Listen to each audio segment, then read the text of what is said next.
Hey guys, this is this month's ReCast episode. If you listened to last week's episode, you heard me talking about a trip I was going to take to Hanoi. I just spent last week there on a work thing. Really lovely city. I really, really love Hanoi. Not to mention the egg coffee. My God, why can't we get that in Bangkok easily? But one of the phrases I used when I posted a couple of pictures online was decaying beauty. And I thought that was a pretty interesting phrase. And it got me thinking of Bangkok. And Bangkok has lots of decaying beauty too. Maybe it's not so obvious as Hanoi's is, much different vibe. But there's lots here. And it got me thinking about this episode we did with a guy named Dax Ward for episode 53 of season 5. Dax is a photographer, and he takes really, really nice photos of a lot of the abandoned places in Bangkok and Thailand and Southeast Asia. A lot of them are really, really interesting. You would never know that they exist. And above that, there's a skill to getting into some of these places. We've all seen, the old security guard sitting in a chair outside looking at his phone for 12 hours a day kind of thing. But what does it take to get to know this guy and convince him to let you walk around and take pictures of these old places? So interesting story. And Dax is an expert at that kind of thing. So cool discussion on a side of Bangkok that not a lot of people see. And Dax carries his camera around and finds decayed beauty in a lot of places. So check it out. Interesting discussion. And here we go. Enjoy.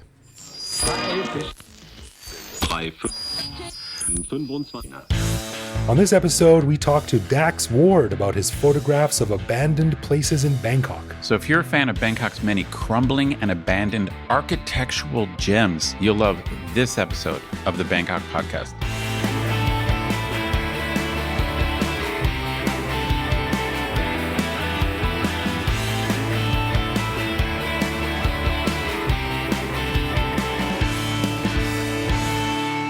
Sawadee krap, this be the Bangkok Podcast. My name is Greg Jorgensen, a Canadian who came to Thailand in 2001 because I was a hard man who wanted to learn how to be humble. Ooh, I love the reference. Yeah. And I'm Ed Knuth, an American who came to Thailand on a one-year teaching contract 21 years ago, fell in love with trying to say the Thai word for 11 and having it not be misunderstood for 18. So I never left. I'm still struggling with that, man. Small victories, right? So you're saying that like when you say S8.E58, which is 11, people mistake it for S8.E58, which is 18. That's right. Now, it obviously doesn't happen all the time, but I remember in October of 2000 having a conversation with my buddy about S8.E and S8.E58 and how, sometimes, because I lived on Sukhumvit, and I wanted to go to Soy 11 because that's where all the bars were. Yeah. And then they would take me to 8. They would take me to 18. Right. So that was October of 2000. And it just happened to me again, like last week, where I wanted to go to Soy 11 somewhere and they took me to 18. And it doesn't happen all the time, but it's pretty shocking. It's so funny because the same thing happened to me today. I picked up my son from school and I said Jaranakan, which is the road that I've lived on for 10 years. And the taxi driver's like, I said Jaranakan. And he's like, okay, tong pai la, leo kwa, leo sai. Like he knew that I wanted to go straight, but he didn't get Jaranakan. I'm like, I've been saying it for 10 years. Am I not? I don't get it. Yeah, it's so frustrating. But whatever, we're not going to go on a Thai rant, but we have to blame ourselves. We must blame ourselves. Yeah. Okay. All right. I want to give a big thanks to all of our patrons who support the show. Patrons get a whole bunch of cool stuff, including our ad-free regular show a day early, emails with behind-the-scenes photos of our interviews, access to our Discord server to chat with me, which I've actually participated in recently. Yeah. Greg and other listeners around the world, and various other goodies.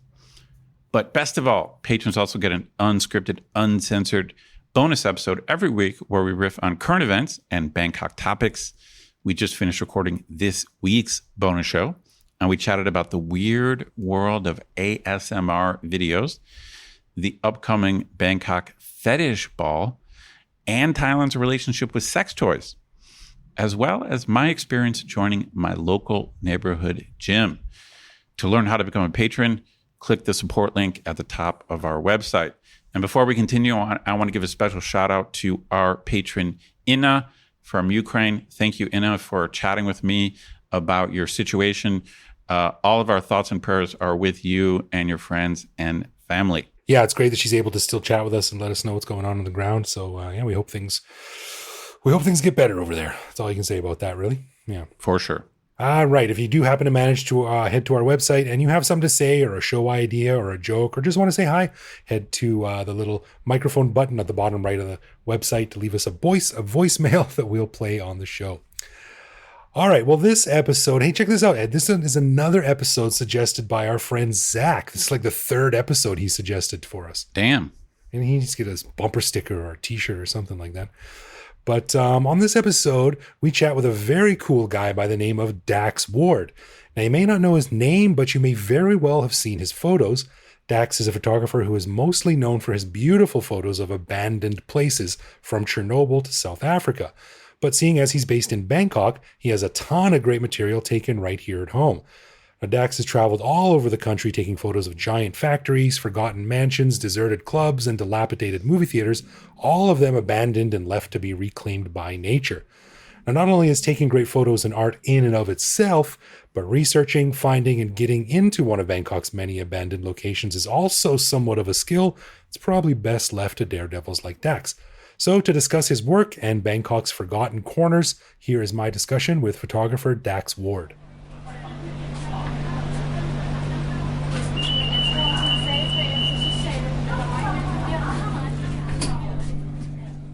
All right, well, we are talking today with someone that I think is going to be a really interesting conversation because, as we know, Bangkok is a very crazy city and a lot of people love it for a lot of different reasons. But our guest today is a photographer who takes some really, really interesting photos of some interesting pieces of Bangkok and sort of presents the city in a whole new light.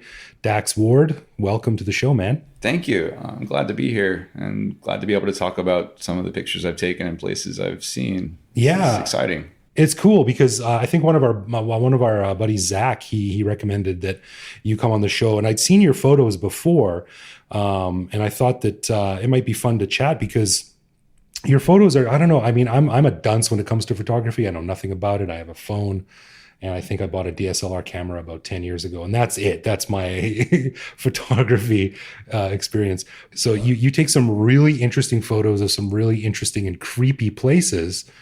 So that's one of the things I wanted to talk about, like what's going on and what do you do to bring them to life and how do you find it and what's it like exploring the sort of darker, unseen side of Bangkok with a camera in your hand. But first, how did you get started and where are you from and what's going on? That's a good question. I kind of got into it by accident, I guess. And around 2016, well, back up a little bit before that. And I didn't even know how to use a DSLR or to process photos or anything until around 2015 when I started learning.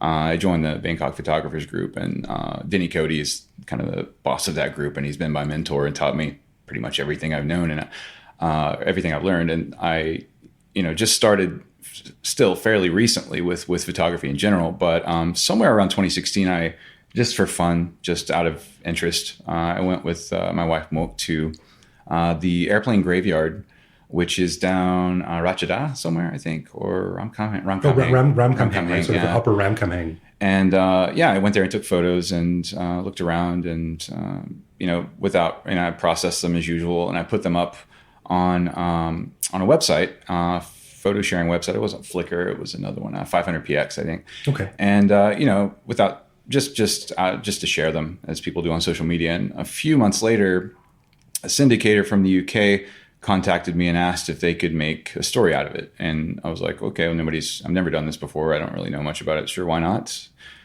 So they sent me a few questions to ask about the place, and I answered the questions and sent them back. And they sent me a message that said, the story's up for sale. And I was like, okay, great. And so this is a syndicator. So how does that work? They work with photographers and journalists all over the world, and they basically put stories together and put them up for sale on their website, and publications buy them. Often the ones I've been working with, at least, are usually tabloids, like UK-based tabloids. Oh, okay, so they comb the internet for interesting things, assemble them in a story format and sell it. Try to find something that's kind of clickbaitish, I guess, and put it together as a story. They put it up, and I didn't really think much about that because, once again, I didn't really know what I was into. But I just did a search a couple of days later, and I saw it had been kind of gone viral. It was picked up by the Daily Mail and the Weather Channel and a few others. I remember that. So you were the guy that started that. I guess so. Yeah, it got pretty popular after that. I've noticed a lot of people, still go there. But yeah, that's kind of where it got started. So it got, the wheels turning. And so I started thinking of other places that I know around the city and around Thailand that I've seen that I'd really like to go see and take pictures of and try to do the same thing again, because it's something to do. It's fun. It's interesting. So yeah, I kind of went from there and built up from there. And I think I went to the next was like some abandoned mansions in Nakhon Pathom or something. And then the Batman nightclub in Pattaya, and there's been about 50 something places, I guess, since then that I've documented. Interesting. But yeah, that's how I got into it. I just want to, I think what draws a lot of us to, urban exploration genre and the interest in exploring abandoned places is just wondering some basic questions like, number one, what did this place used to be? What was its value to the local community? Number two, like, how did this happen? How did it become abandoned? What's the story? And also, what's happened here? Has anything weird or crazy or strange or funny or scary happened here? Man, are you in the right city? Exactly. Like every place, no matter how innocuous it seems, that every place has some kind of a story to tell, especially abandoned places that have been around, especially ones that have been around for decades. Like a lot of the, Tom Yum Goong victims, I guess. It's the financial crisis. Yeah, that's, a lot of the places can be traced back to that, financial crisis. The bottom fell out and a lot of construction companies lost everything and just had to stop mid-construction or toward the end. And but, at the same time, a lot of them have their own stories and their own reasons for being abandoned that don't really even relate to that. Right. Which is also interesting in its own right, I guess. Yeah, I mean, I've actually thought about doing a show about this, about places that we loved that are no more. And I just haven't done a lot of thinking about it, but I could probably come up with 4 or 5 places. But it does seem to be a trend in Bangkok when something is big or it opens with a big splash, and then a few months later or a few years later, if they're lucky, it's just gone. There's so many places, like that, like you mentioned, though, that they have these big plans and it's a huge expenditure of funds to build these places and to get them, to promote them and to get them open. And then suddenly, after just a couple of years, they get, they shut down. It's almost like there was no market research done or, Well, like I remember years ago, I used to live on Petbury Road and down Soi Sunwichai. There was a big, where it met Rama 9 Road. They opened a big club. I forget what it was called. The Nana X Club or something like that. And it was a big building. And I'm like, you're on Rama 9 Road. There's no pedestrian traffic here. It's hard to get in. There's traffic jams all over the place. And sure enough, within a year, it was just like this abandoned hulk of a building. I didn't really get it. There's a Ministry of Sound on Soi 12, which closed. Although they didn't abandon it, they turned it into something else. Right. But there's so many places that rise up with a lot of fanfare and then just get left behind. It happens, really often. And one of the places that I took pictures at not too long ago, I think it was back in December, is a polo club just outside of Bangkok on the way to Pattaya.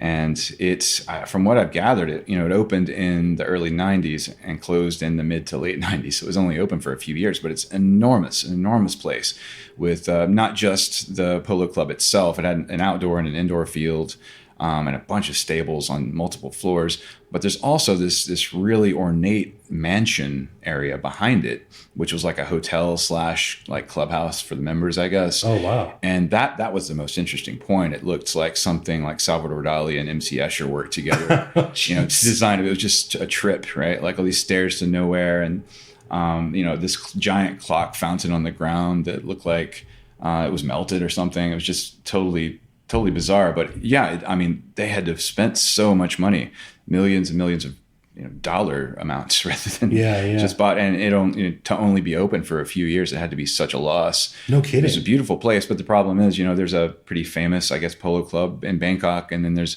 maybe an even more famous one in Pattaya, I think, where Prince William played back in the 2000s or something. Yeah. So, Thailand's not necessarily a big equestrian country. Only the very wealthy can afford horses and to keep them in stables and to pay for membership at a polo club. So it might not have been that much, clientele that could have supported a place like that. You think a place like that is like a vanity project, like I'm going to put my name to the best, fill in the blank property. And turns out to be a bit harder than they think it would be. Yeah, it happens a lot. It happens, I mean, in not just businesses, but houses and housing estates. And there's a lot of, those that are abandoned around the country in different places, Bangkok and elsewhere. But it's always interesting to find the backstory if you can find one. I always wonder in movies, you see like our command center's in this building and they're in this massive empty loft or something. I'm like, who leaves a loft like that undeveloped? But I'm like, maybe they're in Bangkok. There's lots of them around. Could be. So when you approach a place, like when you hear about a place, what's your process for going and getting some of these photos that you get? I'll look it up on Google Streets, if it's in the city or if it's somewhere that Google Maps people have gone with the car. Yeah. I can go to Street View and just take a look around and kind of get an idea of how it's set up. Try to find out from the people, whoever told me about it, if there's a security guard or squatters or someone there that I can go and chat with and kind of get permission to go in. And then, just head over there. I mean, a lot of times I just go blind without knowing what's going to be there. And really? I usually go by myself. Sometimes my wife goes with me, but she's not super into it anymore. Unless we go with some of her friends and do kind of a fashion or a model shoot or something, which is not that often, but usually it's by myself, and I'll just go and, look around. If there's, if it's totally open and it's out in the middle of nowhere, in the city's outskirts, especially places like that, and there's no walls or fences or signs saying no trespassing, and I'll go in and just, take photos for an hour and a half hour.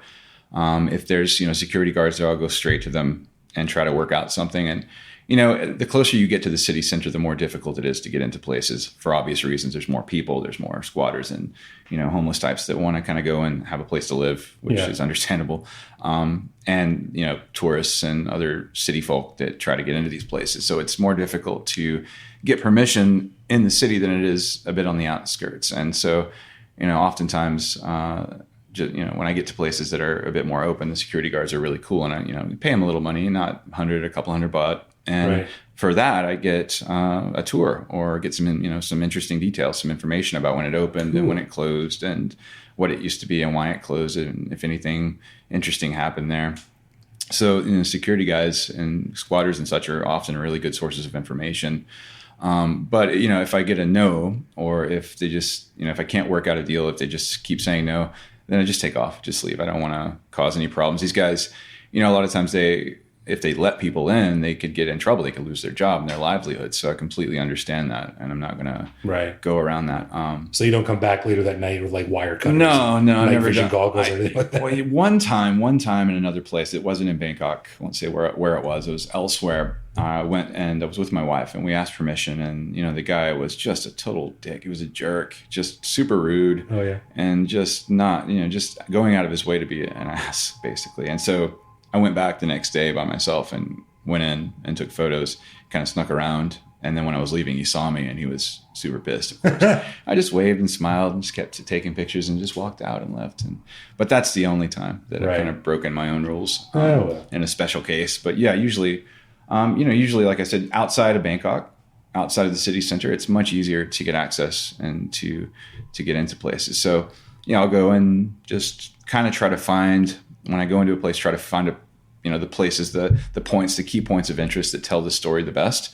There's always, at least one or two interesting, high points, whether it's the clock I was talking about, the fountain on the floor, or a giant doorway, or columns, or a huge staircase with really brilliant lighting or something like that. I'll focus on that for a while and then move around and try to get I'm pretty bad about missing details. Sometimes the little things, and I'm just overwhelmed. Sometimes you go into an amazing place and you're overwhelmed by the size of it and by just the creepy mood, I guess. Right. And you don't pay attention to the little things. And often the little things can tell the story better. You see a pair of shoes that somebody's left, or a newspaper that has the date on it, or some magazine that's been cut out. I went to the Paris Theater over, where was that? Dusit area several years ago. And it was a pretty upscale, like a beautiful mid-century architecture building that a lot of families used to go to and watch films for many years. And it eventually closed down, like a lot of cinemas have, due to, the big chains rising up. But yeah, I went in there in the projection room. There was a picture, like this giant poster of George Michael, 80s George Michael, with like the hairstyle and like at his peak. At his peak, like just stuck on the wall in the projection room. and a few other pictures like that, you know, and it's just kind of takes you back to realize when it was last in operation. Right. It was a long time ago. When long feather earrings on men were cool. Yeah. And you see that, VHS tapes and things like laying around that I've seen at different places. And right. It kind of gives you an idea of the date when it was in its peak form, I guess. That's one thing that I like about how you present your photos on your website, is that we were talking about it before we started recording, but you write a little piece before each set that explains what the place is and why it's special and why it's unique and how it connects to the neighborhood, which I think is a really interesting bit of added information. Like there's so many people out there who take really cool Instagram photos and just have photo blogs, but you put the extra work in to really sort of explain why this place is important or unique, or why it was important or unique. Yeah, I mean, it's always, the pictures themselves are nice to look at, you know, when people go and document places like this. But to tell the whole story, you need some text, you need some words, you need, you know, the background, and you need to find out why this place was even opened in the first place. What was the value to the local people, the local community that lived here? Like I was saying, movie theaters like that. You can imagine, I think the most amazing place I've taken pictures of in Thailand was the Pech Siam Cinema up in Sukhothai. And it was only open for a few years, but it was a small village. And it was open sometime in the mid to late 80s. And you go in and it's like, you know, when you walk in there, it's like somebody they just turned off the lights, closed the doors and left. And that was it in 1989 or something. And then I'm going back in there. You know, and that's the next time somebody's been in there. It's not, I mean, people had obviously been in there before, but everything was still there. These huge, giant, expensive projectors, all the seats. But you're, you know, looking at these seats and this huge, you know, theater, single screen cinema, and imagining people watching, you know, Return of the Jedi, right, or some of the big, you know, 80s movies there with their families and some popcorn and enjoying themselves. And this place was probably a cultural focal point of this little farming community at some time, and now it's just a building. One of the previous podcast guests we've had on, my friend Phil Jablon, who wrote that book. Phil, yeah, I know Phil. He's actually told me quite a few places to go. Right. He wrote awesome. that book on abandoned Thais, old Thai. He's got a great book. Yeah, it's really good. Yeah, he was on in season 3, I think. 3 or 4, I can't remember. He was on though. Yeah. That's definitely for sure.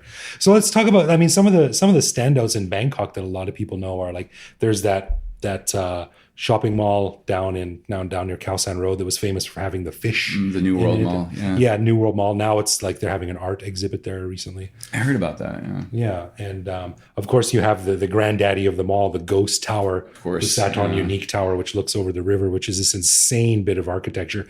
I remember my very first day in Bangkok, I took a boat ride, and I was looking up at this thing like, my God, what an insane city this is. You've been up there, right? Yeah, you know, I put it off for a while because it's kind of a Bangkok cliche, right? Like everybody talks about it, everybody knows where it is. Did you wear your fisherman pants when you went? Yeah, exactly. Elephant pants at that time. Elephant pants, sorry. Chang tank top, all that. But totally. I went. You know, I decided you can't do what I'm doing and document all the important abandoned places in Thailand without going to the granddaddy of them all, Saturn Unique. So on my birthday one year, I went with my wife, and you know, we got in and got permission from the guard. And I went in for about an hour and a half, and it was special. It's obviously one of the coolest abandoned buildings in Asia or Southeast Asia, and I really enjoyed it. I mean, like I said, I did put it off for a while because I think there are more interesting places, and everybody knows about it. It's been done, but at the same time, I hadn't been in, right. So I don't really have any interest in going back. But it was cool to see. I mean, I'm sure a lot of people arrive in the city and as tourists or as travelers, and they see this and they've got to wonder what the story is. And I mean, right in prime real estate, right downtown.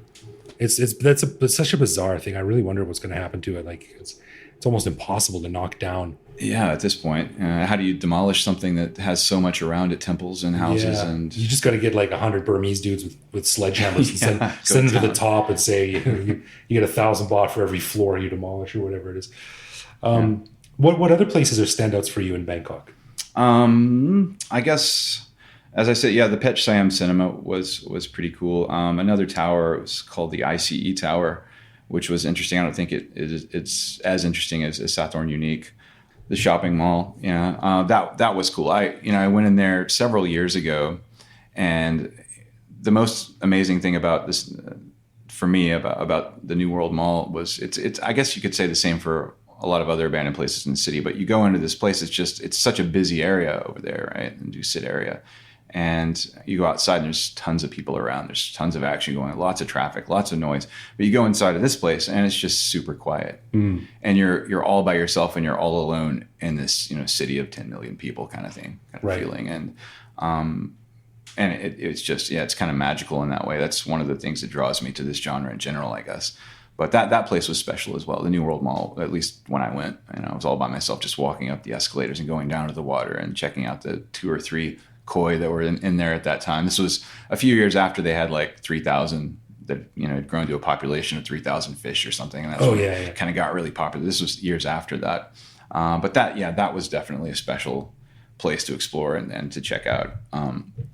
And then there's another tower over in Bang Na that's now, I was mentioning to you earlier before we started this, that it started building it in late 90s and the crash happened and construction stopped and it was abandoned for like 25 years. You see it on the way to the airport on the left-hand side. I remember going by that so many times and just wondering what's going on there because it was just a skeleton of a building. So I went there once with my wife and we got permission from kind of the caretakers to go in for about an hour or so. And that place, it's been finished. It's now a Chinese office building of some kind. Okay. But it had quite a few kind of dark things happen. There was a couple of suicides, I think. There was, they found a dead body up in the elevator shaft. Somebody had been beaten to death or something. And a few other similar incidents. And I guess there were a lot of drug users and stuff that would go and chill there, like tweakers. So that I guess that explains why the family of caretakers was there, full time.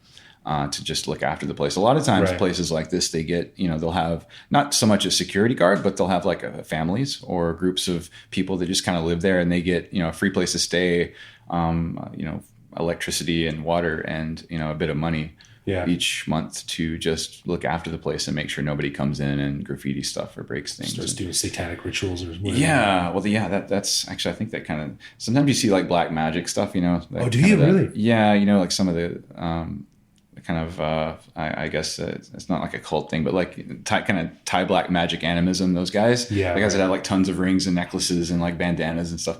I've seen some. I'm not sure if those guys are cowboys or high priests. Yeah, they kind of have a cowboy look going, right? Like bell bottoms and stuff sometimes.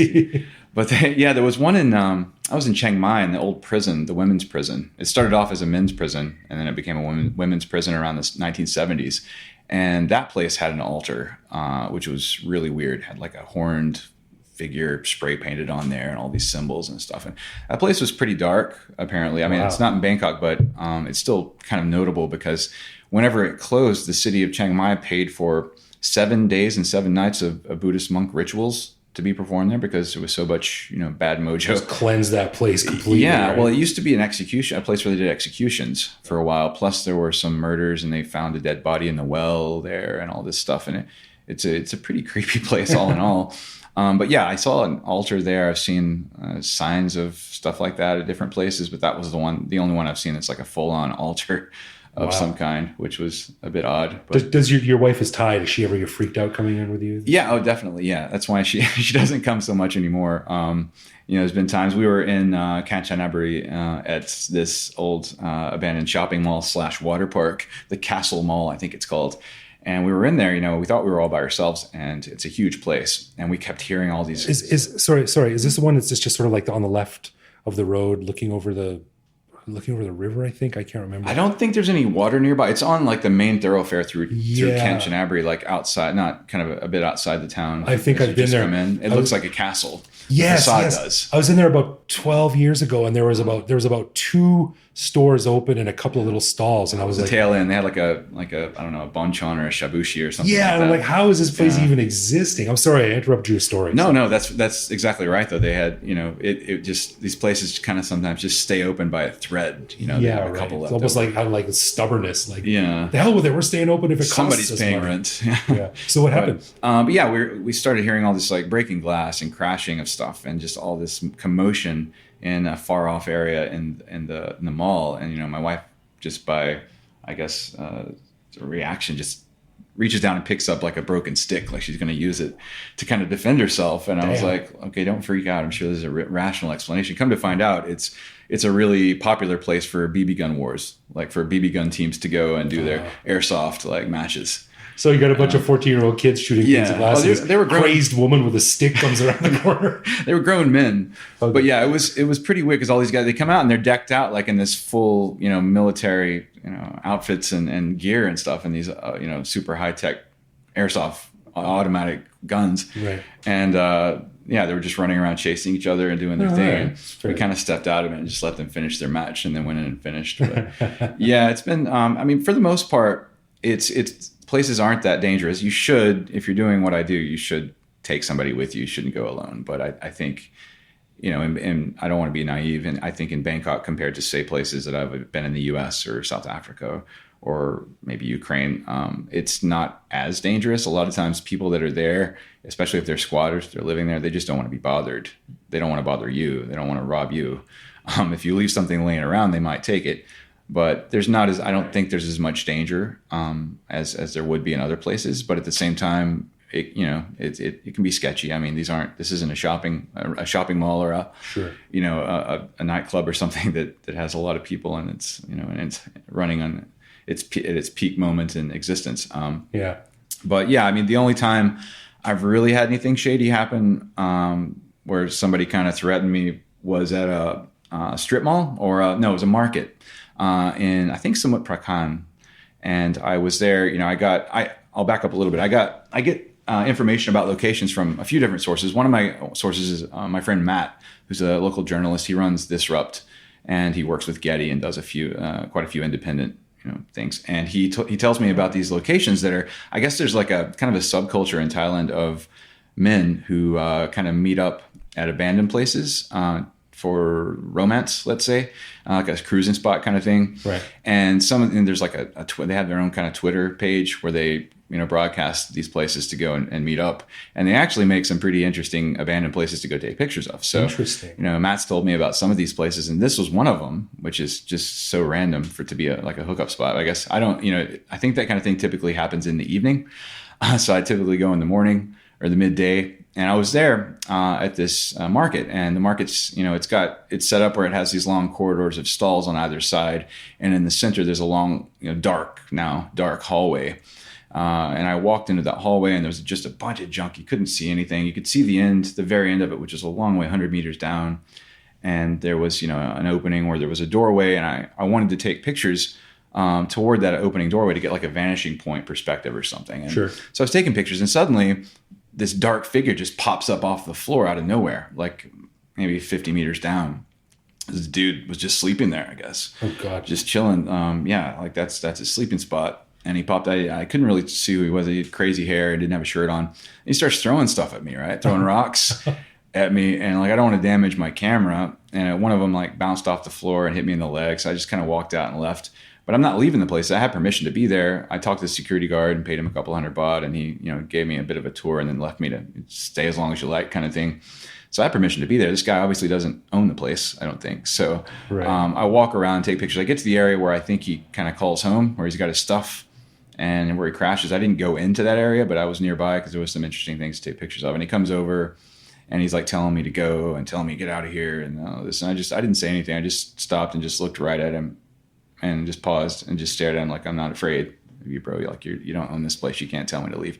And he just kind of backed down and didn't bother me again. But that was the only time really that, it's a bit unnerving though. Yeah. If you're in a dark hallway, you can't see what's going on. You don't know if the guy's got a knife or something. He's going to try to stab you. And he's obviously not with all of his facilities. Yeah. So he could do something kind of weird or crazy. But out in the bright lights, it's not. He's not as brave, I think. So right. The ghosts and monsters generally. Yeah. That's a lot of these places, of course, have they're associated with bad mojo and ghosts and negative energy in general, and bad things have happened there, and they're haunted, and so Thais can be very just worried about or scared about going into these kind of places, which I understand that. But for the most part, the scariest thing is other people. There's no yes, exactly. Believe in the ghosts or anything. Your main threat is going to be some other person. Yeah. But that's the only time that I can remember in Thailand that I've really had any scary moments, I guess. A bit scary, but it ended up not being that bad. Yeah. I guess you also got to worry about the roof collapsing in on you or something like that. Yeah, that too. The whole structural integrity thing is a bit of a concern sometimes. You hear the creaking and and some of the stairs are not so solid, and the footing's not so good sometimes as well. Right. Have you been down to like the Makasan rail yard, the old Makasan? I'd like to go in there. That's at the top of my list. You can apparently apply. You can ask for permission from the local municipality to get in there, and I've done that. I had my wife send an email, and we asked politely, and I never got any replies. I have quite a few friends that have been in there. They just kind of sneak in illegally, but they have guards, and I know some people that have been caught, and they said basically you get one free pass this time. If you come back again, we're pressing charges, and you can it goes from there, what the bad things that can happen. Right. So I'd love to go for obvious reasons. It's a really beautiful place. You can see it from the tollway. You can look down and see all the old cars and all the old, maybe the engines as well. But no, I haven't been in there. I've been in, there's one over in Bangsu that I've been to, kind of more open. Uh-huh. And it's a smaller version of the Makasan one. And, okay. There's also out in Samut Sakon in Mahachai. I went to some abandoned train cars. There's maybe 5 or 6 of them there, which are really cool. It was near where I used to work. So I'd go out there on my bike or drive my car by and just stop and take pictures sometimes. But yeah, Makasan, I'd love to.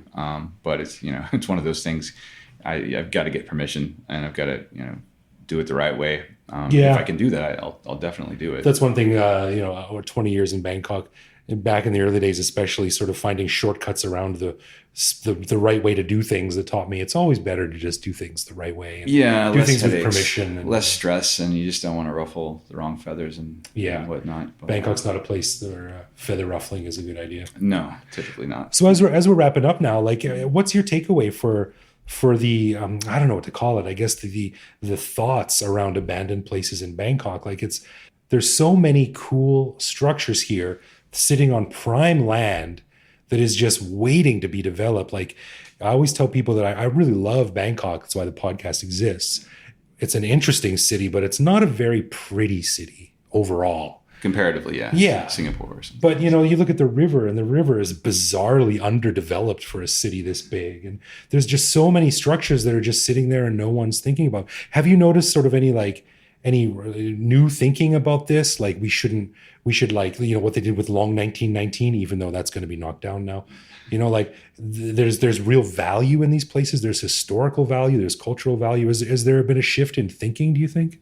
I don't really think so. I mean, I think it all comes down to money at the end of the day. Yeah. Nobody's afraid of gentrification in this city.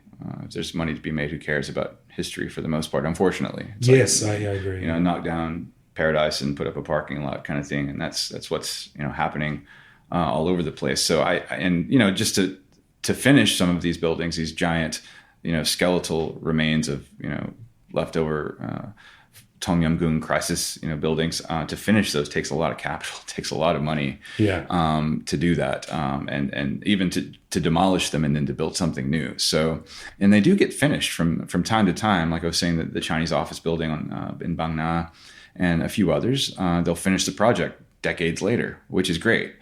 But as far as the ones that are still there, that have been there for upwards of 30 years now, I don't know what the future holds. I mean, like I said, I think it just comes down to if somebody has the money to do something with it, if they want to do something with it, then they will. Yeah. But as far as preserving history, I think the one place that they are preserving is the old customs house down on the river, right? Which is great because that was there in like the 1870s or 1880s, and it has a lot of stories to tell. I think that's becoming like a boutique hotel, which is great as long as they they keep it, keep the bones. But that's maybe unfortunately kind of the exception to the rule. I think a lot of times they just tear stuff down. I tend to agree, but I'm a little bit more optimistic, and I use the case of the Yodpiman market versus Talat Noi. And the Yodpiman market is the old Pak Klong Talat, the flower market, the vegetable market. Yeah. And, it's a beautiful old historical little community with old warehouses and buildings and things. And what they did was they basically gutted this building and built it new to look old. And it's, they put in a Chester's Grill and a Starbucks and a 7-Eleven, and they robbed it of all of its personality. And it's abandoned. It's dead. No one goes, even beyond COVID, no one goes there because there's nothing there that you can't see in a million other spots in Bangkok. Yeah, unfortunately. But then you go to Talat Noi, and when I lived in Talat Noi 12 years ago, it was a really sort of out of the way, funky, forgotten corner of Bangkok. Now it's become really hip and cool. Yeah. And you can see the community is starting to take back this, like they're starting to value the history and the architecture and the attitude and the mojo of the place, as you would say. You're right. Yeah. Talat Noi is awesome. It gives me hope because there's some really cool stuff down there, and they haven't knocked anything down. They're just using the stuff that's still there. The orange car, it's still yes, there. Right. The most photographed thing in Bangkok. There's a guy there selling, hand-drawn. I bought a hand-drawn postcard. This guy was selling. I bought a bunch of them. I sent it out to our $5 patrons. They get a postcard on their birthday. Oh, awesome. Yeah. So, so there is hope, but I mean, I think those things are unfortunately sort of few and far between. Yeah. I do like that example though. It gives us all a bit of hope that not everything's going to go the direction of gentrification. But, and hopefully Talat Noi stays the way it is as long as it possibly can. Yeah, it's a great. Love taking pictures there, just going through, and it's got a cool vibe to it. You take 1,000,000 pictures down there, and then you go down there again, and you're like, oh, let's just take a few more. Yeah, you see something totally different, right? And a different day, different lights, a different little mechanic shop that's opened up or something. Right. Tons of metal stacked up along the walls. Yeah. Well, anyway, man, thanks for coming on and chatting. It's really interesting, and your photos are really, really beautiful. Thank you. And I like the background you also provide too. So where can people find you online and check your stuff out? I have an Instagram and a Facebook page and my website. And I guess my website would be the place to start. Just daxward.com. And I've got links to all my social media, and all of my galleries are there, all the places I've documented, from the Chernobyl exclusion zone to Thailand to the US and South Africa, and hopefully Japan in the near future if COVID allows. Cool. That's next for you, right? Japan? Yeah, it's next on the list. I'd love to go back to Ukraine, but things have kind of happened lately that might prevent that. So yeah, I think Japan will be the next. I've got quite a few places to go there. All right. Well, cool. Thanks, man. It's a pleasure meeting you, and thanks for coming on and chatting. Thanks a lot, and, Greg. I'm going to keep checking back on your website because there's some awesome stuff. Looking forward to a Japanese angle.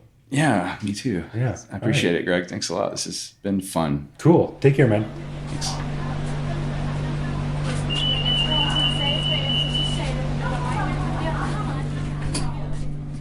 Dude, I'm surprised you didn't mention his name. Just the name Dax Ward. He sounds like the hero of like a video game or something. Oh, I didn't mention, when we were done the interview, he just jumped out of the window and pulled a parachute and floated down to the BTS.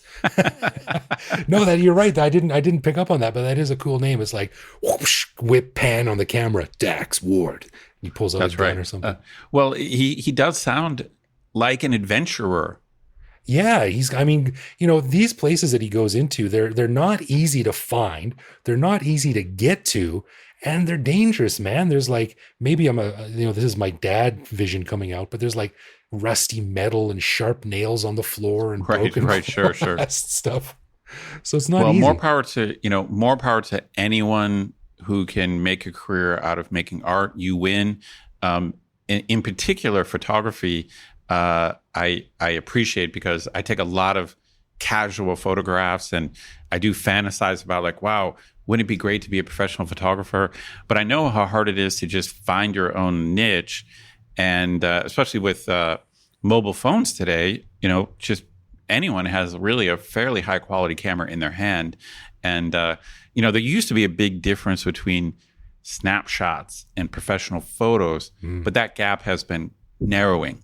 Yeah, significantly, I would say. But, I think you could probably take some really nice photos in one of these places with an iPhone.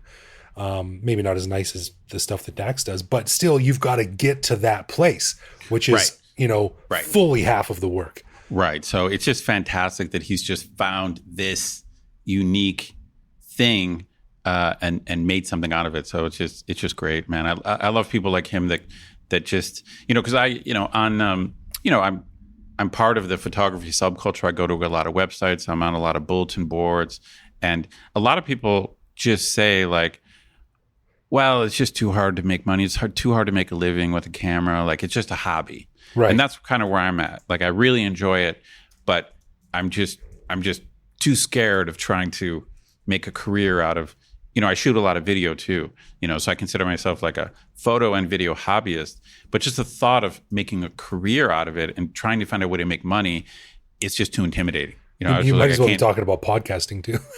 yeah, right. It's like I can't do it. So anytime I meet people who manage to find a way to do it, more power to them. Yeah, so check out daxward.com, and many thanks for Dax coming on the show. He's got some great stuff up there, and I follow him on Instagram, and he posts some nice stuff there too. So yeah, thanks again, man, and everyone check out his website. Thanks, Dax. All right, let's get into some love, loathe, or live with, where one of us picks a particular aspect of living in Bangkok, which we then discuss and decide if it's something we love about living here, loathe about living here, or have come to accept as something that we just have to learn to live with, no matter how we feel about it. And last time I asked Ed what he thought of those brooms that people use to sweep up puddles on the street. So this week, Ed, what do you got for me? All right, I got something very general that certainly does apply in other countries, including back in the States, but I just feel like it's just much more common here. And I just want to ask you your general take on food courts, especially in particular the ones where you have to prepay for like a food card or whatever you want to call it. You have to go to the special booth and pay your money and get the card. And then you're going, I feel, am I wrong? Are these way more common here than back home? I've done it before, but here I feel that they're way more common. You mean the one like the paying with a card or getting the That's card? Right. Well, it's like the idea, so let's say you're in a mall and instead of just having a bunch of separate restaurants, it's a food court, but they don't take cash, and you've got to prepay and get the card ahead of time. Now, I've got my take on them, and I'm just curious. Like, do you like it? Not like it? You just don't think about it? You just do it? What's your take? Yeah, I don't think about it. Usually I think it's a fine system. When you know the prices and you know what you're going to buy, it's fine. But what I don't like is when you're caught off guard. Like if you say, "Oh, I'm just going to get like 100 baht should be enough," and then you find out that like each dish is like 60 baht, and you get 3 dishes, and then you're like, "Oh," and then you got to run back and get extra money on your card, and then run back to the booth where you bought your food. That's the only time it's inconvenient for me. So I think it's a pretty good system usually. All right. I can't really say I'm quite a loathe, but I got to say, I just don't like how common they are because I'm just the doofus who just doesn't realize I have to do that. And I walk up and try to buy something and they're like, dude, you got to go get the card. That happens to me a lot where I'm just looking at the restaurants. I'm like, oh, those noodles look really good. And I just walk up and then they're like, oh, you got to go over there, and then there's the awkward language thing where I don't understand why they're pointing. Like, why are you pointing over there? Right. And then I realize, oh shit, this is a food court. I didn't realize this is a food court. Right. And then I've also had the problem that you've had where I don't have enough money on the card. But then probably my biggest pet peeve is forgetting to turn the card back in and getting the refund. So it's like, just in random drawers in my apartment, I've got a bunch of like old like food cards. Like I've got these cards, like, who knows how much money is on them. Just like I find them in my wallet or I find them in my bag and I'm like, oh shit, that was from the food court at Plunchit. Yeah, you've donated like thousands of baht to these food courts over the years. So I can't say I hate them. I understand the point, but every time I find myself in one, I'm just like, why can't they just take money? Money is money. Like, what's the... So, I mean, from a management point of view, it's just, it eliminates the level of trust that you have to give to this workforce that's probably got a fairly high turnover rate. So you don't have to trust But why is it better for the customer? I'm a customer, Greg. Yeah, well, I don't think that's considered in the math. It's... All right, so I can't say I hate it. I get it. So this might be like a barely live with for me. I'm a full-on live with. It doesn't bother me. And you just got to know, like, you got to know that if you're going to like the food court at the police headquarters, they're down across from Central World. It's really good. It's hidden behind all the other buildings. And they've got the best yum pladuk phu, shredded catfish that I've ever had in Thailand, and you know that the dishes there are going to be like 20, 25 baht. But then you go to like Paragon across the street and a dish is 85 baht. So you got to prepare yourself. That's the only speed bump. But for sure. I'm a solid live with on these. They don't bother me. Okay. I'm a near loathe.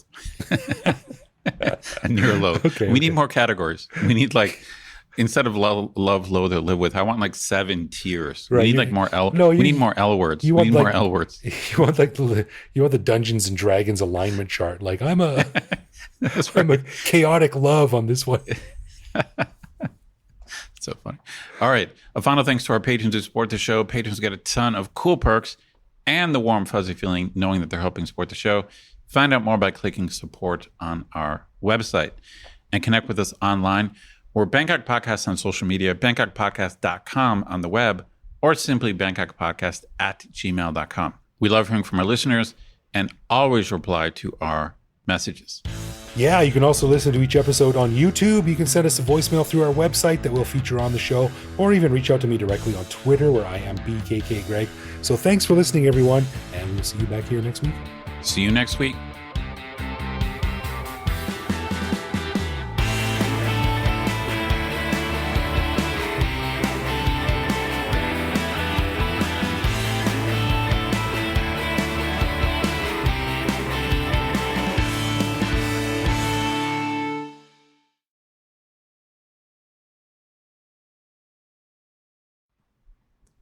Hello, hello, hello. Hello, LA. Got in just under the line. April 1st, Canada and Thailand remove the testing requirements for inbound Bastard. passengers. I told you I don't really agree with that. Or I think they should have got rid of the arrival tests in Thailand. Yeah, I think testing at this, like where you're leaving from, is probably the more prudent one. Yeah, because you're getting on a plane with a bunch of strangers. It would be nice to know that they've been tested, you know? Yeah, I saw someone online say like, oh, it's just a big scam. So that when people get here, they need to go into quarantine in the hotels because keep making money. Right. That Which sounds about right. I've heard stranger things.